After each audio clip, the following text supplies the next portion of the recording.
बिस्मिल्लाहिर्रहमानिर्रहीम। अस्सलामु अलैकुम वरहमतुल्लाहि वबरकातुहू। मोहतरम जनाब जमील खां साहब, काशिफ साहब, एडवोकेट जावेद साहब, इमरान साहब,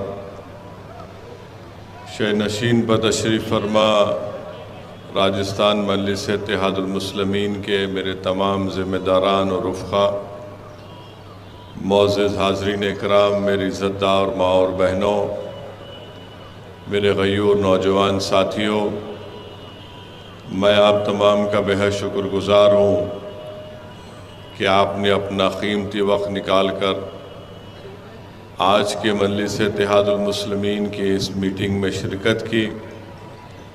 बावजूद इसके कि हम जिस जगह पर अपनी इस पब्लिक मीटिंग को करना चाहते थे, हुकूमत की तरफ से आखिर वक्त में हमको इजाज़त नहीं दी गई और बिलाखिर हमको इस मुकाम को यहाँ पर इस जलसे का इनेकाद अमल में लाया गया।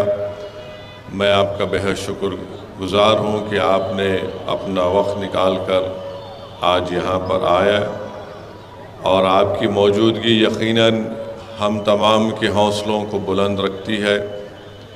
और जैसा कि अभी जमील खां साहब ने आपसे कहा कि मजलिस इत्तेहादुल मुस्लिमीन राजस्थान की इस सरज़मीन पर अपने सियासी सफ़र का आगाज़ कर चुकी है और मुझे यकीन है कि आप तमाम बुज़ुर्गों की, हमारे माँ और बहनों की, नौजवानों का साथ मिलेगा, आपकी दुआएं मिलेंगी।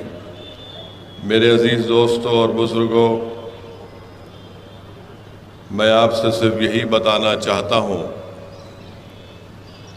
कि बरसों से हमारे मुस्लिम अक़लियत के ज़िम्मेदारों ने, बुज़ुर्गों ने, आप तमाम ने यहाँ पर कांग्रेस का साथ दिया। मैं जो कुछ आपके दरमियान में आज कह रहा हूँ, मैं चाहता हूँ कि आप लोग बड़ी संजीदगी के साथ मेरी इस बात को सुने और जब आप वापस अपने अपने घर या मुकामात को तशरीफ़ लेकर जाएंगे तो आप मेरी इन बातों पर थोड़ा ज़ोर डालकर सोचिए और एक अच्छा फ़ैसला लीजिए।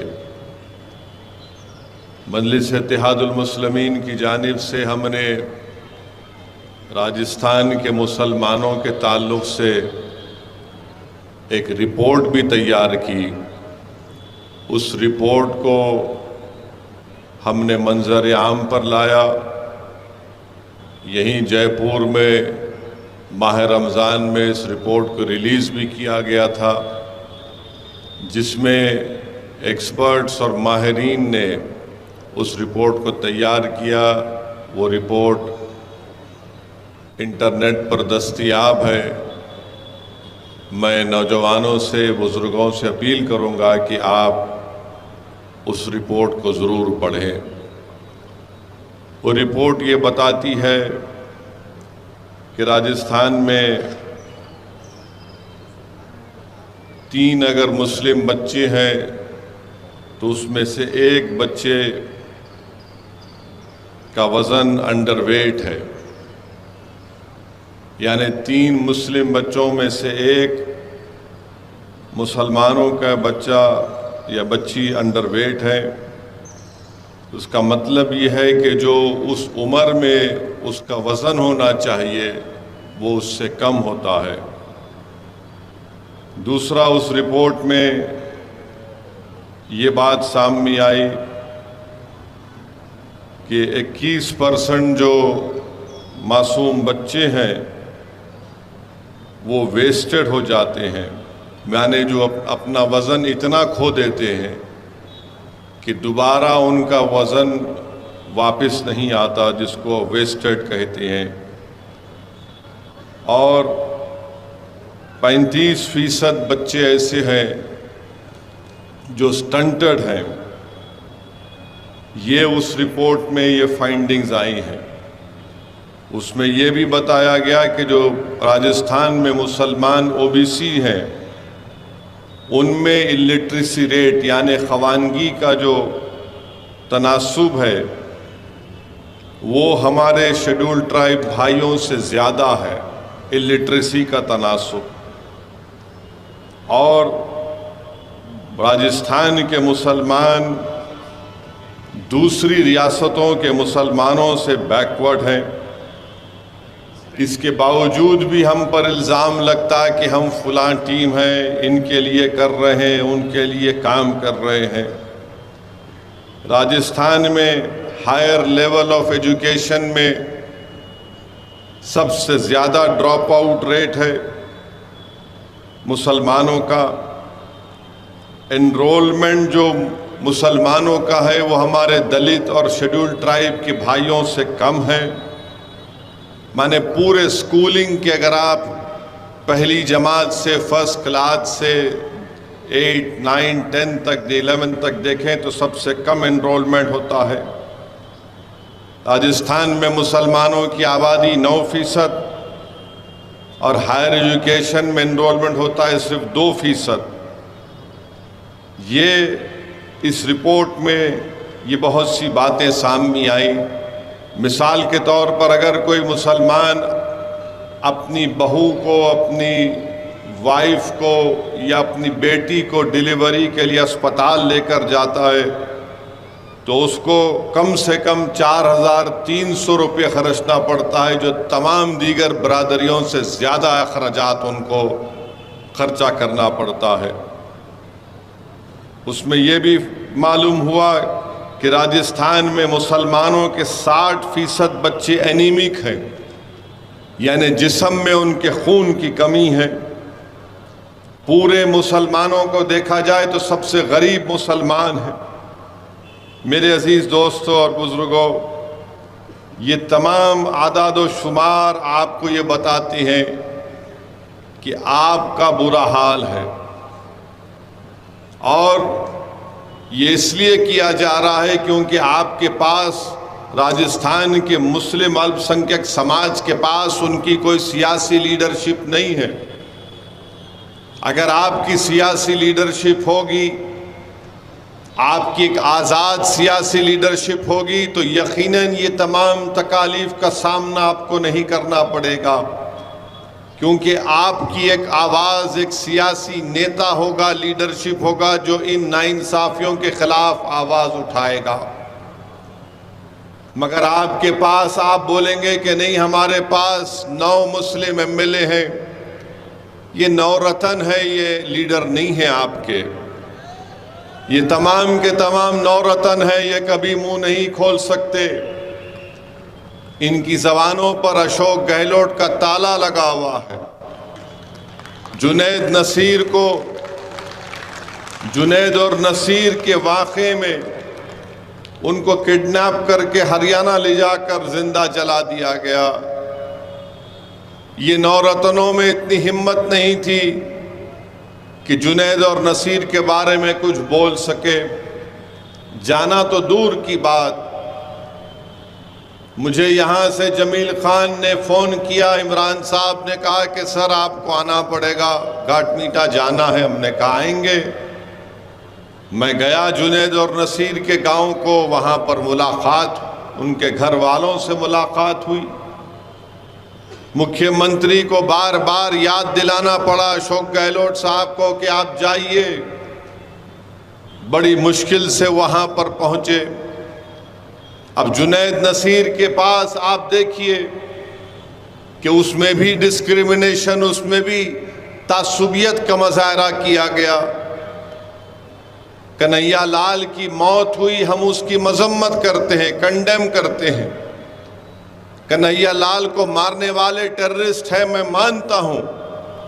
तो जुनैद और नसीर को मारने वाले टेररिस्ट नहीं कहेंगे तो क्या उनको आप क्या कहेंगे? उनको क्या देशभक्त कहेंगे? उनको क्या कहेंगे आप? कन्हैया लाल का कत्ल अगर दहशतगर्दों ने किया तो यकीनन किया है, तो जुनैद और नसीर को मारने वाले भी तो दहशतगर्द हैं। मगर मुख्यमंत्री से पूछा गया कि कन्हैया लाल की मौत पर 50 लाख और जुनैद और नसीर की मौत पर 15 लाख क्यों?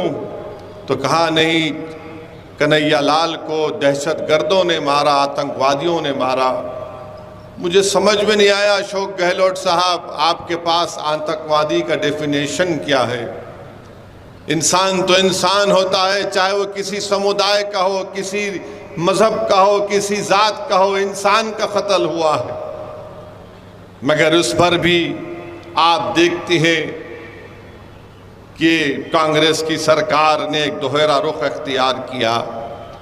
मैं राजस्थान के मुसलमानों से पहले भी कहा और आज भी कह रहा हूं कि आपको और हमको सबक हासिल करना चाहिए हमारे गुज्जर भाइयों से, जिनकी आबादी मुसलमानों के बराबर है, मगर वो मुत्तहिद हैं। उनकी एक सियासी आवाज़ है, उनको रिजर्वेशन की लड़ाई किरोड़ी सिंह बैंसला ने लड़ी। मैं उनको सलाम करता हूं कि उन्होंने अपनी पूरे समुदाय को एक जगह जमा किया और जब कभी भी उनके मुतालेबात को, उनकी डिमांड्स को सरकारें नहीं सुनती तो रोड पर निकल कर आते उनके एक इशारे पर लोग। यही मैं चाहता हूं कि आप अगर मुझे पसंद नहीं करते तो कोई बात नहीं, मगर कम से कम अपने लिए तो कोई इंतजाम करो। ये कब तक चलेगा कि सिर्फ तुम वोट डालने वाले बनोगे और तुम्हारे मसाइल, तुम्हारी तकालीफ, तुम्हारी नाइंसाफियों का कोई हल नहीं निकलेगा? दूसरे समुदायों का, दूसरे बिरादरियों का हल निकलता है, क्योंकि उनके पास उनकी एक सियासी आवाज है। मैं राजस्थान के राजपूतों को सलाम करता हूं कि उन्होंने अपनी सियासी हिकमत अमली के जरिए अपने मसाइल को हल किया। आज हमसे मिलने के लिए एक एमएलए साहब आए थे, क्या नाम था? हाँ, राजेंद्र गुड़ा साहब आए थे। मैं बड़ा मुतासिर हुआ उनकी गुफ्तगू से। उन्होंने बताया कि कैसे वो काम करते हैं। मगर आज हमारा मामला यह है कि हम सिर्फ सेकुलरिज्म के नाम पर बह जाने वाले हैं। कोई भी सियासी जमात आकर आपको सेकुलर कहेगी तो आप पानी पानी हो जाते हैं। मगर यह भी तो देखो कि आपको हासिल क्या हो रहा है। आज चुनाव है तो सब आप की बात करेंगे, मगर मुस्तकबिल में क्या होगा? फिर जुनैद और नसीर के भाई एहतजाज कर रहे हैं तो उनको जेल में डाल दिया गया। अभी हम निकल कर आ रहे थे तो अलवर से हमारे पास हमारे भाई आए, जिन्होंने मुझे बताया कि मौसम को लक्ष्मणगढ़ अलवर में 2 मई से वो गायब थे। उन 5 जून को एफआईआर दर्ज किया गया और उसके बाद उनको परिवार को बताया गया कि हमने 3 लोगों को गिरफ्तार किया और 302 का मुकदमा हमने दर्ज किया। वो परिवार के लोग आज हमसे पूछ रहे थे कि ओवैसी साहब, उनकी अगर हड्डियां हैं तो हमको मिले, हम दफनाएंगे, खबर बनाएंगे। और क्यों उनको मारा गया, किस लिए मारा गया, कोई पूछने वाला नहीं है। ये आपके 9 रतन हैं। जमील गए वहां पर, इमरान साहब गए तो ने 9 रतन में से एक रतन भाग कर गया। वहां पर कोई आवाज ही नहीं उठती। हाजी बस में जा रहे हैं और हाजी की बस पर फतरे फेंके जाते हैं, मगर सेकुलर सरकार है। मेरे अजीज दोस्तों और बुजुर्गों, बहुत से मसाइल हैं। मैं आपको जज्बात में लाए बगैर आपसे सिर्फ यही अर्ज करना चाहूंगा कि एक मर्तबा आप अपनी एक सियासी लीडरशिप के लिए काम करिए। यहां पर वक्फ की जमीन है, नवाब कलान की जयपुर डेवलपमेंट अथॉरिटी उसका हर्राज करने जा रही है। क्या कोई वक्फ की जमीन का हर्राज कर सकता है गवर्नमेंट? अशोक गहलोत साहब को बताना पड़ेगा कि कैसे आपकी सरकार वक्फ की जमीन की हर राज करती है। यहां पर आपके नौरतन कुछ बोलते नहीं है। जयपुर में खोरना बिसाल की मस्जिद पर हमला हुआ, कांग्रेस की सरकार है। अलवर में मस्जिद पर हमला हुआ, कांग्रेस की सरकार है। यहां पर संगानगर एरिया में मुस्लिम हॉस्टल के लिए जमीन दी गई। इतनी ताकतवर अशोक गहलोत की सरकार है कि बीजेपी के विधायक ने उसकी मुखालिफत की, वो ठंडे बस्ते में डाल दी गई। खुद इनके कांग्रेस के पार्षद पर मुकदमे बुक हो जाते हैं। मेरे अजीज दोस्तों और बुजुर्गों, इसीलिए हम आपसे अपील कर रहे हैं कि मेरी इन बातों पर गौर करिए। आप याद रखिए कि भारत की राजनीति की तल्ख हकीकत यह है कि जिसके पास उसका सियासी नेता होगा उसी की आवाज को सुना जाएगा।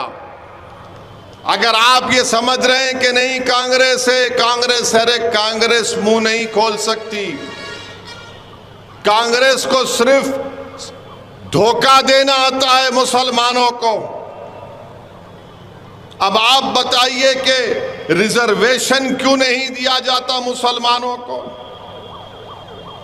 मुसलमानों की रिजर्वेशन देने के लिए एक सर्वे हो रहा था, उस सर्वे को रोक दिया गया।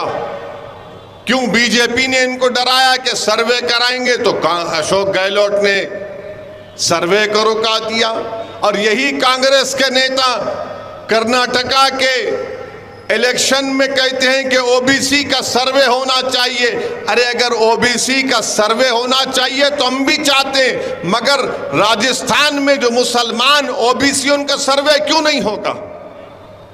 उनका सर्वे होना चाहिए। अब आप बताइए कि यहां पर हमारी कई बिरादरियां हैं, मुस्लिम मिरासी हैं, इनका एक ऑफिसर नहीं है, एक एमएलए नहीं है, एक सरपंच नहीं है।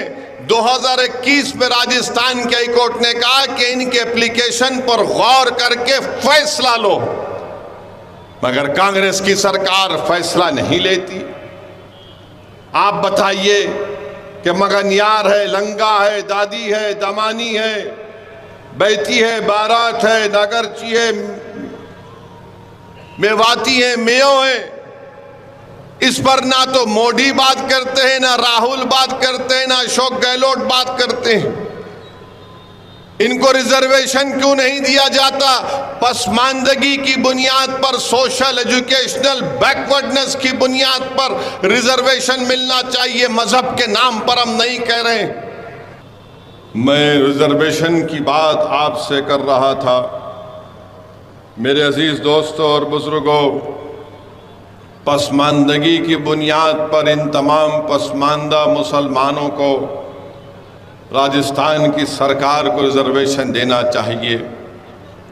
वहीं पर हम देखते हैं कि ऐसे राजस्थान में 38% मुसलमान नौजवान ऐसे हैं, ना तो रोजगार में हैं, ना उनको कोई तालीम या ट्रेनिंग दी गई, यानी कोई उनके पास हुनर नहीं है और सरकार को इसकी कोई फिक्र नहीं है। तो इसीलिए मेरे अजीज दोस्तों और बुजुर्गों, मेरी आप तमाम से अदबन गुजारिश है कि आप मजलिस इत्तेहादुल मुस्लिमीन को मजबूत करिए। और मैं आपको बताना ज़रूरी समझता हूँ कि इंशाअल्लाह ताला जब दिसंबर के महीने में असम्बली के इंतखाबात होंगे तो इंशाअल्लाह ताला जयपुर हवा महल विधानसभा से मजलिस इत्तेहादुल मुस्लिमीन जनाब जमील खां को अपना उम्मीदवार बनाकर उतारेगी। मेरी आपसे गुजारिश है कि आप जमील साहब की तायीद करिए और इंशाअल्लाह ताला मैं खुद आऊँगा हवा महल में, उस विधानसभा में आकर जितना हो सके फर्दन फर्दन वहाँ की आवाम से, जनता से हम मुलाकात करेंगे और मजलिस के पैगाम को आवाम के घर तक पहुँचाएंगे। मगर मेरी तमाम मजलिस के रुफ़ाओं से अपील है कि आप असम्बली इलेक्शन की तैयारी में लग जाइए और भी बहुत से विधानसभाएं, वहाँ से भी इंशाअल्लाह ताला अनक़रीब में मैंने हमारे इरफान साहब से, इमरान साहब से, जावेद से भी कहा कि सिक्कर में, गामा में, जहाँ पे भी आप सब बड़ी बड़ी मजलिस की मीटिंग्स करवाइए, मैं वहाँ पर आऊँगा और फिर इंशाअल्लाह ताला वहाँ से भी हम अपने कैंडिडेट्स को, उम्मीदवारों को मैदान में उतारेंगे। ये बहुत ज़रूरी है कि राजस्थान की विधानसभा में आपके वोटों से मुंतखब होकर आपके नुमाइंदे जाएं, आपके एमएलए जाए, ताकि वो आपकी आवाज़ में हुकूमत वक्त के सामने इन नाइंसाफ़ियों के ख़िलाफ़ आपकी तकालीफ का हल तलाश करें। मेरे अज़ीज़ दोस्तों और बुज़ुर्गों, दूसरी बात हमारे देश में ये होती है कि अपोजिशन यूनिटी होना चाहिए, अपोजिशन यूनिटी होना चाहिए। पटना में एक मीटिंग हुई और वो पटना की मीटिंग में महाराष्ट्र से शरद पवार साहब जिस शख्स को लेकर आए थे, प्रफुल्ल पटेल, आज प्रफुल्ल पटेल बीजेपी से जाकर मिल लिए। आप बताइए कौन सी अपोजिशन की मीटिंग है ये?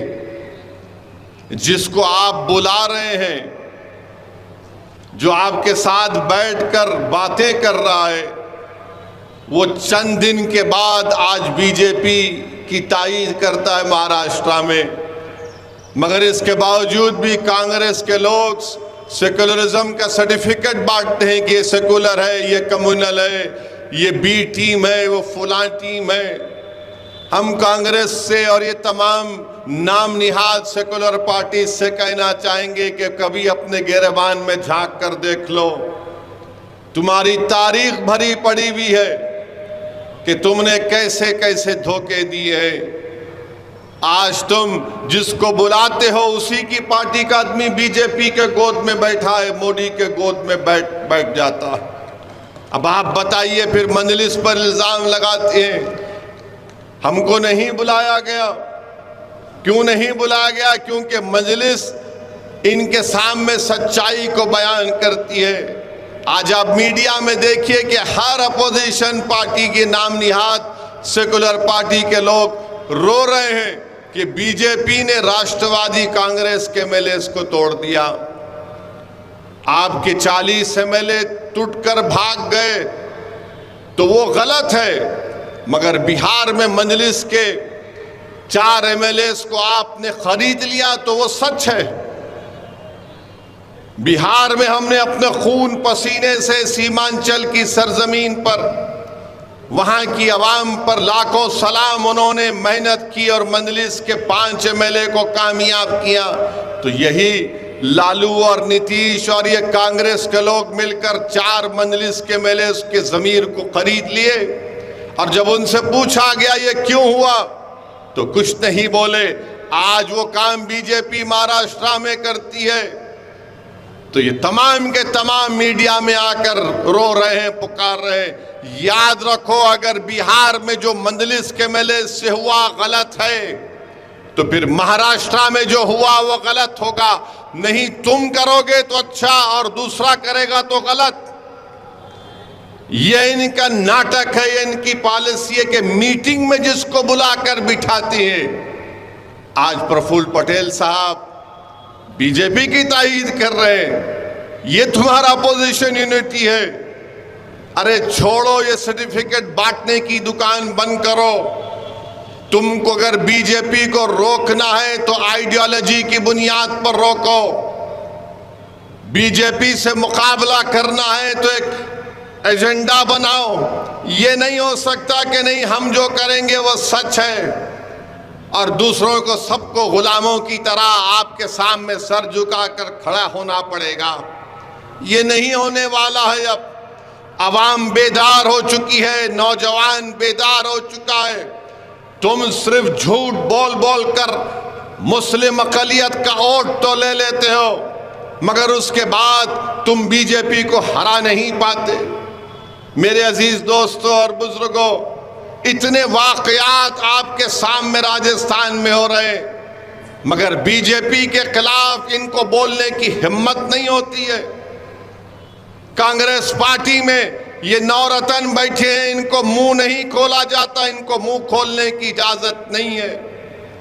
इतना बड़ा मसला बीजेपी देश के सामने ला रही है कि यूनिफॉर्म सिविल कोड की बात देश के प्रधानमंत्री नरेंद्र मोदी करते। हम पूछना चाहती है कांग्रेस में जो नवरत्न बैठे हैं, बोलो, मुंह खोलो, तुम्हारी राय क्या है? क्या तुम उसके खिलाफ हो या तुम उसकी ताईद में है? बोलो। और ये जो बीजेपी की ताईद में ये रंग बिरंग के कपड़े पहनकर जो ओबामा के बयान पर बड़ा बड़ा तबसरा करते, तुम भी बोलो, यूसीसी के बारे में तुम्हारी राय क्या है? ओबामा के बयान पर तो बड़ा बढ़ चढ़कर बोले क्योंकि पप्पा को खुश करना था, मगर जब यूसीसी की बात आई तो सन्नाटा है। कांग्रेस पार्टी खुल के नहीं बोलती कि यूसीसी के बारे में नहीं, अभी हम ठहरेंगे। लॉ कमीशन को तो लिख कर दो कि यूसीसी के बारे में तुम्हारा मौक़िफ़ क्या है। पहले लॉ कमीशन की रिपोर्ट थी, चौहान साहब उसके चेयरमैन थे, मजलिस ने लिख कर दिया कि मुखालिफत करते हैं। हम यूसीसी की मुखालिफत इसलिए करते हैं क्योंकि भारत में प्लुरलिज्म और भारत का सेकुलरिज्म पूरे विश्व में एक अलग है। आज हम हमारे हिंदू भाइयों से भी अपील करना चाहेंगे कि 10 लाख हिंदू घराने ऐसे हाउस होल्ड हैं जो हिंदू अनडिवाइडेड फैमिली में उनको टैक्स रिबेट मिलता है। 2015-16 के इनकम टैक्स कर डेटा बताता है कि 3000 करोड़ आपको टैक्स रिबेट मिला। जो देश के प्रधानमंत्री आज यूसीसी की बात करते हैं, क्या हमारे हिंदू भाई हिंदू अनडिवाइडेड फैमिली के टैक्स रिबेट को छोड़ने तैयार हैं? उनको फैसला करना पड़ेगा। देश के प्रधानमंत्री बोलते हैं कि एक घर में 2 कानून कैसे होंगे। देश के प्रधानमंत्री आपको जो लिख कर दे देते हैं, आप पढ़ देते हैं। मैं जानता हूं कि आप बहुत पढ़े लिखे हैं, इस पर कोई इनकार नहीं है। देश के प्रधानमंत्री के पास वो डिग्री है जो किसी नागरिक के पास नहीं है।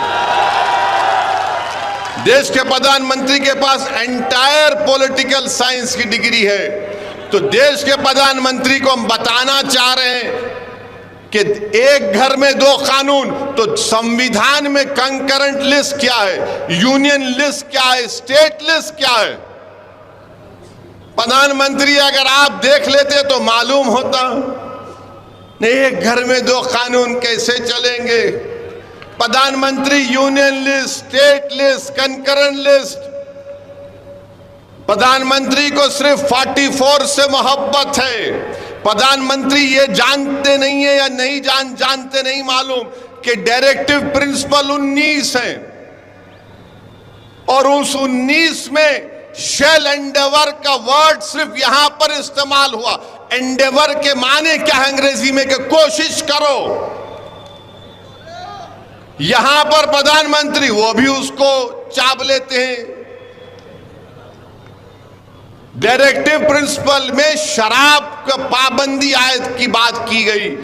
बंद कर दो शराब। जितने जयपुर में शराब की दुकानें हैं पूरे बंद कर दो। जितने दिल्ली में, मुंबई में है पूरे बंद कर दो। अच्छा, नहीं बंद कर सकते तो ये कह दो कि जुमा और हफ्ते के दिन बंद करेंगे। तो अगर जुमे और हफ्ते के दिन बंद करेंगे तो रोड पर लोग निकल कर आ जाएंगे कि हमको विड्रॉल सिम्टम्स हो रहे हैं, हमको कुत्ते की पेशाब पीने की आदत है, हम पीना चाह रहे हैं। वो डायरेक्टिव प्रिंसिपल की बात नहीं होती। डायरेक्टिव प्रिंसिपल में यह भी है संविधान में कि भारत की दौलत सब में बराबर बांटी जाए। मगर भारत की दौलत किसके पास है? भारत की दौलत किसके पास है बताता हूं आपको। माने भारत की दौलत के बारे में अगर आप देखेंगे तो आपको जानकर तकलीफ होगी कि हमारे देश की दौलत कितने लोगों के पास है।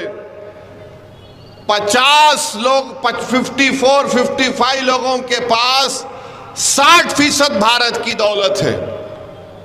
प्रधानमंत्री तो आप तो गरीब परिवार से आए, आप तो चाय बेच कर आए ना, तो गरीबी का एहसास आपको है, मगर पूरी दौलत इनके पास है, मगर प्रधानमंत्री उस पर बात नहीं करेंगे। डायरेक्टिव प्रिंसिपल में यह भी है, सिर्फ 44। भारत के प्रधानमंत्री को जानना चाहिए कि ये भारत है, ये भारत है। यहां पर प्रधानमंत्री बात करते समानता के लिए। प्रधानमंत्री, समानता अनेकता अलग चीज है। ये देश मुख्तलिफ रंग का है, इसलिए नेहरू ने कहा था कि भारत क्या है, भारत एक रजाई की तरह है। नेहरू ने कहा था जिसमें रंग बिरंग के कपड़े लगे हुए, ये भारत की खूबसूरती है। भारत के प्रधानमंत्री समानता की बात करते हैं। मेरे देश के प्रधानमंत्री को कोई समझाए जाकर के समानता और अनेकता अलग अलग चीज है। भारत के प्रधानमंत्री को समझना चाहिए कि नॉर्थ ईस्ट में संगमा चीफ मिनिस्टर हैं, मेघालय के, उन्होंने तनकीद की बीजेपी के साथ हैं कि इस देश में यूनिफॉर्म सिविल कोड लाया जाएगा तो मेघालय, नागालैंड, नॉर्थ ईस्ट में लोग रोड पर निकल कर आ जाएंगे। आसाम में, नॉर्थ ईस्ट में आप बीजेपी आरएसएस से पूछो कि मुसलमान एक से ज्यादा शादी करता, अरे रिकॉर्ड है तो बताओ, बताओ रिकॉर्ड है तो कि हम कितनी शादियां करते हैं और हमारे हिंदू भाई कितनी दूसरी शादियां करते हैं। सिर्फ 0.6% का फर्क है जो लास्ट डेटा बनाया गया था, एक शादी से ज्यादा का। मगर बीजेपी के पास नहीं, बोल दिया इनको कि मुसलमान बहुत, अरे कहां है डेटा बताओ। नॉर्थ ईस्ट में पॉलीगमी नहीं, पॉलीएंड्री भी होती है। पॉलीएंड्री का मतलब क्या है कि एक खातून कई मर्दों से शादी करती है। खत्म करेंगे बीजेपी आरएसएस वाले पॉलीएंड्री को। आर्टिकल 371 के अख्तियारात को खत्म करेंगे आप, उस पर कोई बात नहीं करते। भारत के प्रधानमंत्री को जानना चाहिए कि अंग्रेजी का जो वर्ड है, देश अब तक मजबूत रहा क्यों, यूनिटी एंड डाइवर्सिटी के नाम पर। मगर नरेंद्र मोदी देश को 2 मिनट नूडल की तरह चलाना चाहते हैं। 2 मिनट में नूडल बनता ना, खोलो डालो गरम पा खा लो। देश के प्रधानमंत्री, ये भारत है, 133 करोड़ का देश है, इसको 2 मिनट नूडल की तरह नहीं चला सकते आप। और फिर आप जानते हैं कि ये महाद्वीप है, भारत नहीं है, महाद्वीप है ये। यहां पर आप यूसीसी की बात करते हैं, क्या ये बात सच नहीं है कि जमींदारी अबॉलिशन हो गया, मगर हमारे हिंदू बेटियों को एग्रीकल्चर लैंड नहीं दिया जाता, उसका प्रोटेक्शन संविधान के 6 शेड्यूल में डाल दिया गया। निकालेंगे क्या उसको, आप बताइए हमको। भारत के प्रधानमंत्री कहते हैं एक घर में 2 कानून क्यों। तो भारत के प्रधानमंत्री, मैं आपको चैलेंज कर रहा हूं, ये 20 तारीख को जो पार्लियामेंट आ रहा है, आप एक कानून बना दो कि जितने इंडस्ट्रियलिस्ट हैं, चाहे बड़े बड़े हों, वो अगर उनमें बिजनेस का कोई कॉन्फ्लिक्ट होगा, कोई झगड़ा होगा, तो वो अपना झगड़ा भारत के कानून के तहत हल करेंगे, ना कि सिंगापुर में आर्बिट्रेशन को जाएंगे। बड़ी बड़ी कंपनियां जो करोड़ों रुपया का कॉन्ट्रैक्ट करती हैं, अरबों रुपये का, अगर उनमें इख्तलाफ या झगड़ा होता है तो सिंगापुर के आर्बिट्रेशन को मानते, भारत के कानून को नहीं मानते। बताइए प्रधानमंत्री, देशभक्ति कहां चले गई। देशभक्ति कहां चले गई आपकी?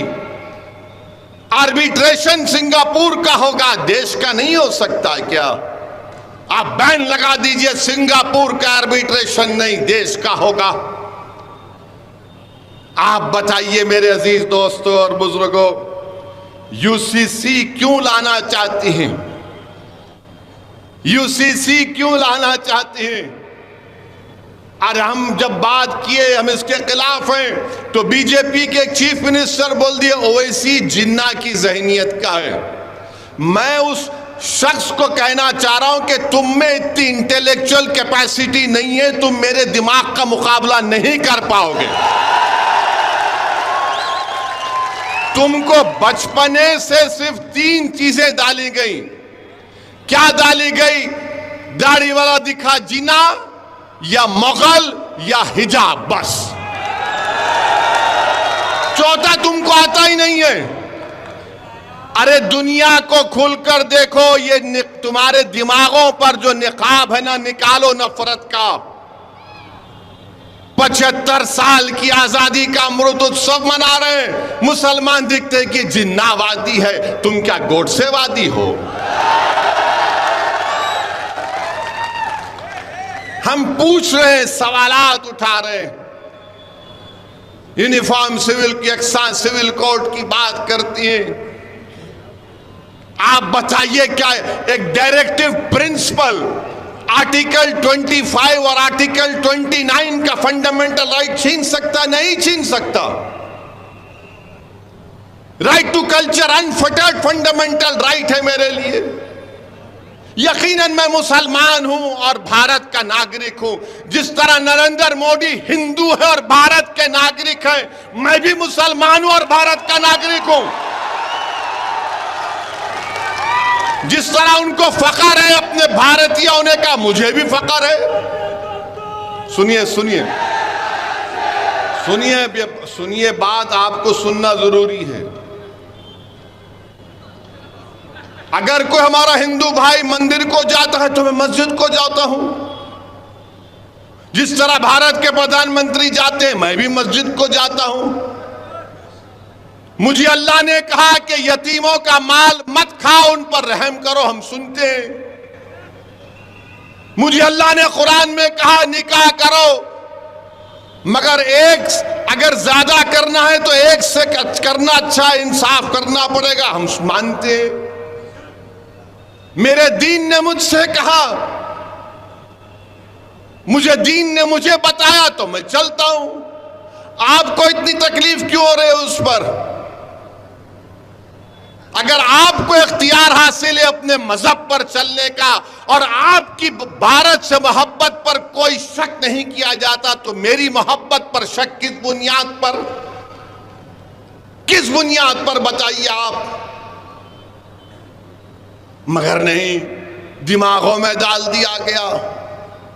अरे भाई साहब, इस देश की खूबसूरती इसका प्लुरलिज्म है, इसका सेकुलरिज्म है। अब देश के प्रधानमंत्री, एक घर में 2 कानून, कैसे प्रधानमंत्री? हर रियासत का, स्टेट का सीआरपीसी अलग है। आपको पता है? नहीं मालूम मुझे। सीआरपीसी अलग है, अलग कानून है। बाज स्टेट में आपको बेल का कानून मुख्तलिफ है। मगर देश के प्रधानमंत्री बोल दिए और पूरे बीजेपी के लोग थालियां। प्यारे, कभी पढ़ लिया करो, कभी देख लिया करो। आर्टिकल 29 का प्रोटेक्शन है मेरे पास, आर्टिकल 25 का भी है, 29 का भी है। साबिका लॉ कमीशन ने कह दिया कि यूसीसी की ना जरूरत है, मगर आप क्यों लेके आना चाह रहे हैं? क्या वजह है? क्योंकि भारत के प्रधानमंत्री देश के प्लुरलिज्म और सेकुलरिज्म से वो नहीं मानते। भारत के प्रधानमंत्री सब चीज को एक करना चाहते हैं। भारत का एक ही रंग, एक ही समुदाय, एक ही मजहब, एक ही जबान, एक ही कल्चर, हर चीज। अब तो एक फर्टिलाइजर भी करना चाहते हैं।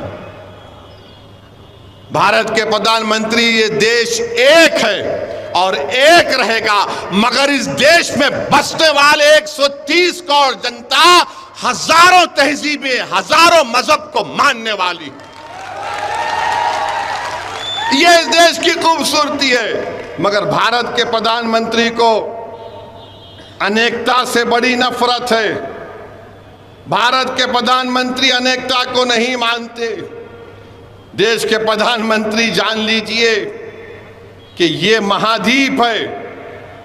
आप बताइए कि हमारे ट्राइबल हैं, आदिवासियों के कस्टम को क्या करेंगे? आदिवासियों के कस्टम को क्या करेंगे? तो यूसीसी के नाम पर देश के प्रधानमंत्री एक हिंदुत्वा सिविल कोड लाना चाहते हैं। हिंदुत्वा सिविल कोड लाना चाहते हैं। मजलिस पहले भी मुखालिफत की, आज भी करेगी और कल भी करेगी। एक घर में दो कानून की बात देश के प्रधानमंत्री करते और कांग्रेस कुछ नहीं बोलती है। कांग्रेस बोलती है नहीं, अभी बिल आन देखेंगे क्या होगा। कांग्रेस पार्टी, आप मुंह कब खोले, आप मुंह कब खोले। मगर कांग्रेस पार्टी को और बीजेपी के लोगों की याद दिलाना चाहता हूं, मौलाना अबुल कलाम आजाद ने कहा था कि मुझे फख्र है इस बात का कि 1000 साल से भारत में इस्लाम है। मौलाना अबुल कलाम आजाद ने इस देश के पहले एजुकेशन मिनिस्टर थे, फ्रीडम फाइटर थे। उन्होंने कहा कि मैं अगर मुसलमान हूं तो मुझे ये बात नहीं, इस बात मुझे नहीं रोकती कि मैं भारत के चप्पे चप्पे से मोहब्बत करूं। मगर यूसीसी को लाया जाने की बात देश के प्रधानमंत्री कर रहे हैं। देश के प्रधानमंत्री, आपने जल्दबाजी में किसानों का कानून लेकर आया, आपने बदनाम किया भारत के किसानों को। आपके पार्टी के लोगों ने ये आतंकवादी है, फुला खालिस्तानी है, वहां मगर आपको कानून वापस लेना पड़ा। आपको हम कह रहे हैं कि सोच लीजिए, चुनाव जीतने के लिए अगर आप कोई काम करना चाह रहे हैं तो याद रखिए, मेरा फंडामेंटल राइट मुझसे कोई नहीं छीन सकता। चाहे वो आर्टिकल 25 हो, 29 हो, राइट टू इक्वालिटी हो, ये तमाम चीजें हमको इस बात की गारंटी देती हैं कि हम अपने मजहब पर चलें, अपने कल्चर पर चलें। और हम रोज देखते हैं मीडिया वाले, यूसीसी की बात हो रही, बुरखा में बहन को दिखा रहे हैं। यूसीसी की बात हो रही, बुरखा में बहन को दिखा रहे। अरे दिखाने वालों, बिल्किस बानो को दिखाओ, बिल्किस बानो को दिखाओ ना। जुनैद और नसीर के घर के उन बच्चों को दिखाओ। मॉब लिंचिंग के नाम पर जो मारा जा रहा है उनको दिखाओ। गुजरात में एक प्राइवेट स्कूल में ईद उल अजहा क्या है, एक ड्रामा किया गया तो बच्चों के सर पर, बच्चे मासूम होते हैं, स्कूल में टोपी सर पे कुछ पहन लिए, का कपड़ा लगा लिए, तो स्कूल की प्रिंसिपल को निकालना पड़ा। मगर नहीं, इनको इतनी मोहब्बत है। अरे अगर आपको इतनी मोहब्बत है मुस्लिम महिलाओं से, मुसलमानों से, तो फिर बिल्किस बानो को, जिसकी अस्मत रेजी जिन्होंने बिल्किस बानो की उसकी मां की कत्ल किया, उसका रेप किया, देश के प्रधानमंत्री उसको जेल को भिजाओ। आप यूसीसी की बात करेंगे मगर मजहब तब्दीली का कानून बीजेपी बनाती है। यूसीसी की बात करेंगे मगर गुजरात में एक हिंदू मुसलमान को घर नहीं बेच सकता, एक मुसलमान हिंदू को घर नहीं बेच सकता। मगर यूसीसी की बात करेंगे तो मेरे अजीज दोस्तों और बुजुर्गों, ये मुल्क के हालात हैं। इंशाअल्लाह ताला हमको अपने हौसलों को बुलंद रखना है, हमको हरगिज मायूस नहीं होना है। मगर मैं आपसे फिर से कह रहा हूं कि अगर आज से 60 साल, आज से अगर 70 साल पहले हमारे बुजुर्गों ने मुसलमानों की सियासी लीडरशिप पर काम किया होता तो आज ये दिन देखना नहीं पड़ता।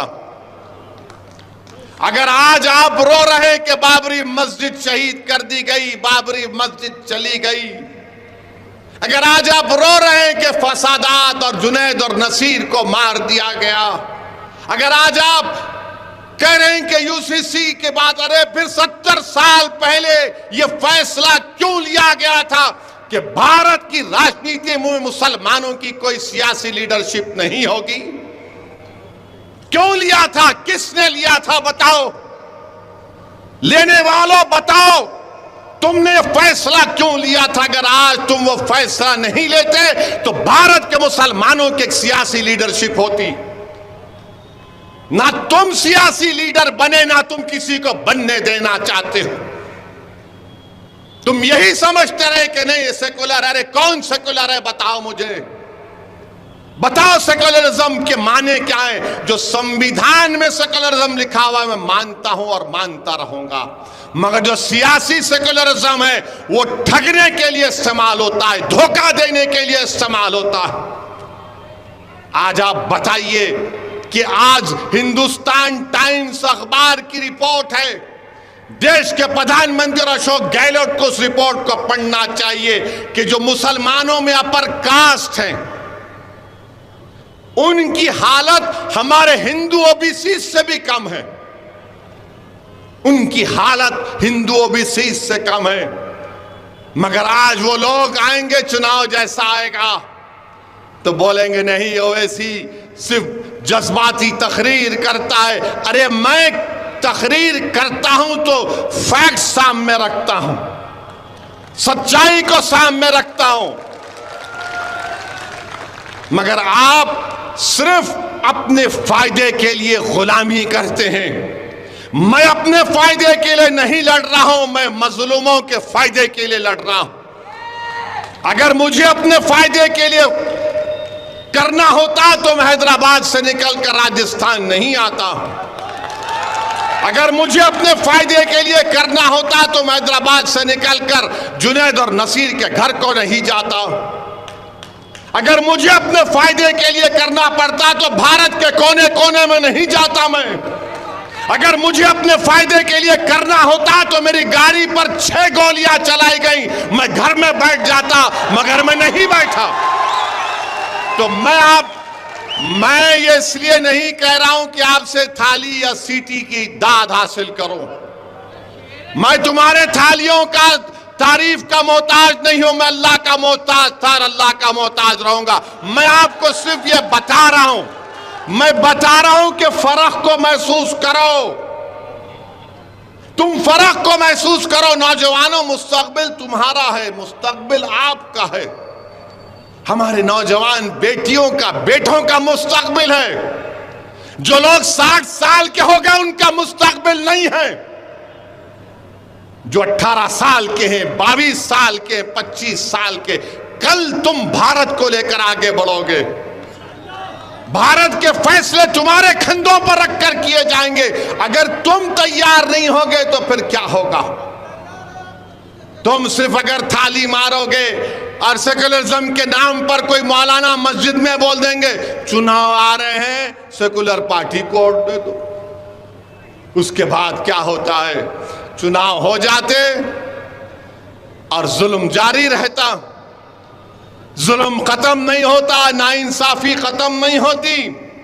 अरे 75 साल हो गए देश को आजाद होकर। भारत को अगर ताकतवर बनाना है तो भारत में सबसे कमजोर दलितों के बाद अगर कोई है तो मुसलमान। भारत सुपर पावर उसी वक्त बनेगा जब कमजोर ताकतवर बनेगा और मुसलमान और दलित आदिवासी ताकतवर बनेंगे। वो कब होगा? जज्बाती तकरीर से नहीं, थालियों से नहीं, जब तुम अपने दिलो दिमाग में इस बात को ठान लोगे कि चाहे कुछ भी हो जाए, अब मैं अपनी लीडरशिप को बनाऊंगा, मैं हारने से नहीं डरूंगा, मैं लड़ूंगा और कामयाब होऊंगा। अगर तुम हारने से डरोगे तो जिंदगी में तुम कभी कामयाब नहीं हो सकोगे। मैं अपनी जिंदगी का तजुर्बा तुम्हारे सामने रख रहा हूं। तुम हारने से डरना छोड़ दो। तुम हार को अपनी हार मत मानो, बल्कि कहो कि मुझे आगे बढ़ना। मेरे अजीज दोस्तों, बुजुर्गों, ये दुनिया में हम अगर हारेंगे तो आखिरत में तो कामयाब होंगे ना। अगर तुम हार के डर से बैठ जाओगे तो फिर कामयाबी तुम्हारे कदम को नहीं चूमेगी। अरे बहादुर वो लोग हैं जो नतीजे की फिक्र नहीं करते, मंजिल पर नजर रखकर जद्दोजहद करते।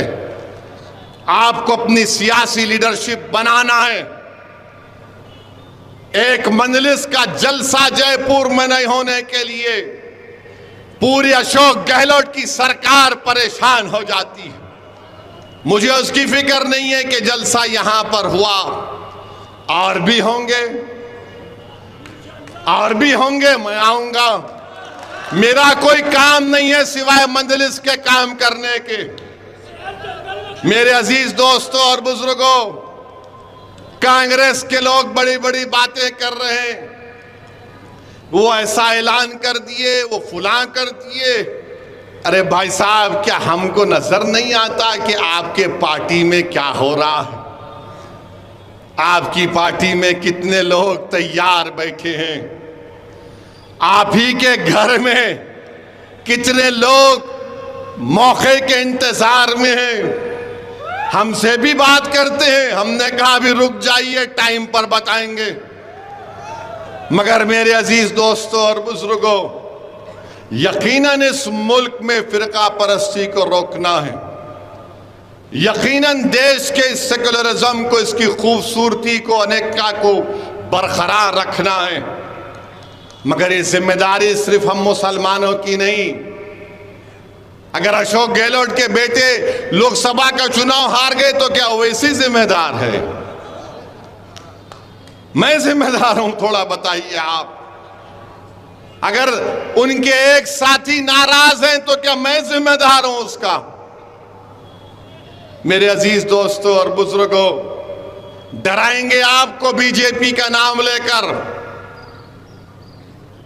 आपको डराया जाएगा। ये तमाम बातें कहकर, ओवैसी का नाम लेकर तो डराते ही हैं। मगर आपसे अपील कर रहा हूं कि आप डरिए मत, आप सच्चाई का साथ दीजिए। मैं आपसे अपील कर रहा हूं कि यकीनन बीजेपी को हराएंगे, मगर बीजेपी को हराने का मतलब यह नहीं है कि मैं अपना घर जला दूंगा। बीजेपी को हराएंगे जरूर, मगर इसका यह मतलब नहीं है कि और जुनैद नसीर मारे जाएं। बीजेपी को जरूर हराएंगे, मगर इसका यह मतलब नहीं है कि और एक मौसम के जिस्म के चार चार टुकड़े हो जाएं। अरे कोई तो तुम्हारी आवाज को उठाए, कोई तो तुम्हारे लिए लड़े। अरे 3-4 दीवानों को कामयाब करो। भारत की पार्लियामेंट में 540 एमपी हैं, मजलिस के सिर्फ 2 हैं। मगर जब इन दोनों में से कोई एक खड़ा हो जाता है तो गरीबों को और मजलूमों को लगता है कि अब सुनना पड़ेगा कि 6 मिनट में क्या जलजला आने वाला है। मेरे भाई, ये हम क्यों बोल सकते हैं? क्योंकि आपकी ताईद, आपका इत्तेहाद हमारे साथ है। इसीलिए मेरी आपसे गुजारिश है, बिलखुसूस नौजवानों से गुजारिश है कि आप फैसला करो, अच्छा फैसला लो आप। हम राजस्थान में आए हैं और आते रहेंगे। एक बार जहां पर हम अपना परचम लगाते हैं तो हम उस जगह से पीछे हटने वाले नहीं हैं।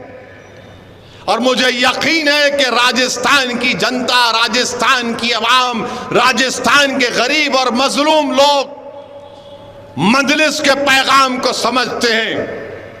वो मजलिस को अपने दिलों में जगह देंगे, मुकाम देंगे। मुझे यकीन है कि उन गरीबों के घर में हमारी आवाज पहुंचेगी।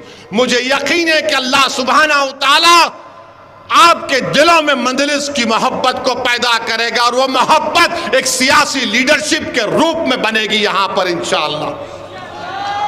तो मेरे अजीज दोस्तों, राजस्थान में हम ये ऐलान कर रहे हैं कि राजस्थान में एक स्टेट एग्जीक्यूटिव बॉडी की तश्कील होगी। उसके सदर जमील खां होंगे, जनरल सेक्रेटरी 3 होंगे, एडवोकेट काशिफ जुबैरी, जावेद अली और इमरान नवाब, ट्रेजरर खाजिन इसरार खान, जॉइंट सेक्रेटरी 3 होंगे, जाहिद निज़ामी, जावेद खान, रुखसाना उस्मान, और मेंबर्स होंगे बाबू भाई फ्रिजवाला, यशवंत टाक, यूनुस देसवाली, नसीम अहमद, रफ़ीक खान, फजल समेजा, सलमान, नौशाद अली, फिरोज़ अब्बासी और शाहरुख खान शेखावती। मैं इन तमाम को मुबारकबाद देता हूँ और अल्लाह से दुआ करता हूँ कि अल्लाह सुब्हानहू तआला इनको इनके मकासद में अल्लाह इनको कामयाब करे, और अल्लाह आपकी दुआओं और आपके साथ के नतीजे में इनके ज़रिए से राजस्थान में आपकी एक सियासी लीडरशिप उभरे और आपकी खिदमत करती रहे। डरने और घबराने की ज़रूरत नहीं है। मैं फिर से आप तमाम का बेहद शुक्रिया अदा